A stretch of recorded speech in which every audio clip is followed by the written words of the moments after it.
जी, आपने सुना प्रियंका राणा जी को, उन्होंने इस बात का भी जिक्र किया है और सुप्रीम कोर्ट ने भी इस बात का जिक्र किया है कि किसी का घर तोड़ने से उस घर के लोग बेघर हो जाते हैं।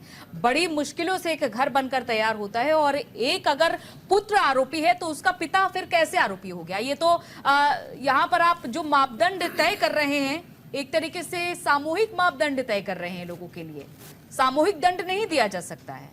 देखिए, जो हम सुप्रीम कोर्ट का जो जजमेंट आया है ना, इसकी व्याख्या कई तरीके से हो सकती है, लेकिन मैं अगर इसकी व्याख्या की बात करता हूँ तो सुप्रीम कोर्ट की 2-3 बातें मुझे बड़ी अच्छी लगी इस पूरे प्रकरण में।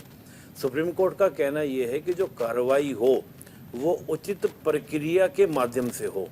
उचित प्रक्रिया का मतलब ये है कि जब हम रूल ऑफ लॉ की बात करते हैं कि देश हमारा कानून से चलता है, संविधान से चलता है, और संविधान की और कानून की जो प्रक्रिया है उसका सही तरीके से पालन होना चाहिए।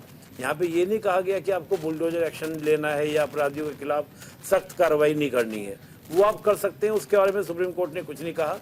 सुप्रीम कोर्ट का कहना सिंपल ये था कि आप कानून की उचित प्रक्रिया का पालन करें, मतलब मनमानापन नहीं होना चाहिए कि आप जब चाहे, जिसको चाहे, जैसे चाहे आप गिरा दें, वो नहीं होना चाहिए, उसको रोक लगाई गई है।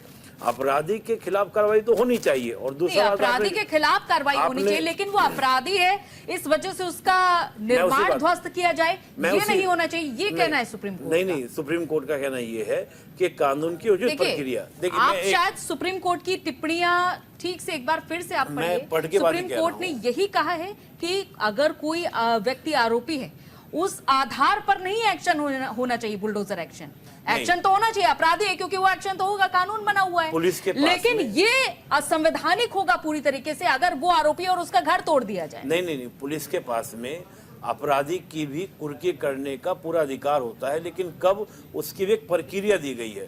कोर्ट ये कह रहा है प्रक्रिया का पालन कीजिए। आपने जो कहा फैमिली का इश्यू, परिवार का इश्यू है, इसमें तो सही सी बात है कि भाई जिसने अपराध किया, अपराधी के अगेंस्ट कार्रवाई होगी, उसके परिवार के अगेंस्ट कार्रवाई नहीं होगी। ये हमारा संविधान, हमारा लॉ नहीं कहता है।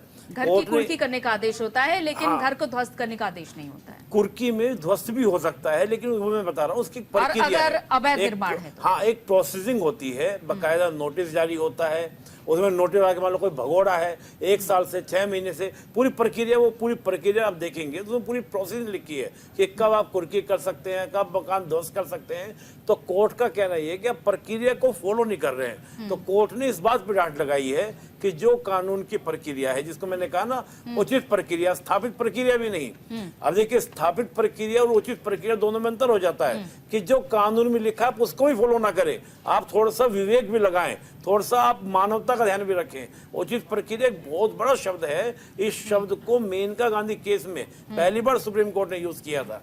तो मैं वो बात कह रहा हूं कि सुप्रीम कोर्ट ये कह रहे हैं कि आप विवेक सम्मत कार्रवाई करें, तर्क संगत कार्रवाई करें, लोग को फॉलो करें, मनमानेपन पर रोक है। जैसी रोक इंदिरा गांधी जी के समय में भी राजनारायण केस में लगाई गई थी, हम देखें तो आपका केशव भारती केस में लगाई गई थी, उसके अलावा आपका मिनवा मिल्स केस में लगाई गई थी। बहुत सारे केस में सुप्रीम कोर्ट ने सही टिप्पणियां की, और मैं मानता हूं कि यही हमारे संविधान की खूबसूरती है, जिसको हम लोग बोलते हैं बैलेंस, यानी कि चेक एंड बैलेंस को कहा जाता है, संतुलन का सिद्धांत। तो भारत का संविधान कार्यपालिका और न्यायपालिका में जो संतुलन स्थापित करता है, वो संतुलन स्थापित करने का प्रयास इस केस के माध्यम से या इस निर्णय के माध्यम से किया गया है, और शानदार एकदम डिसीजन है, शानदार।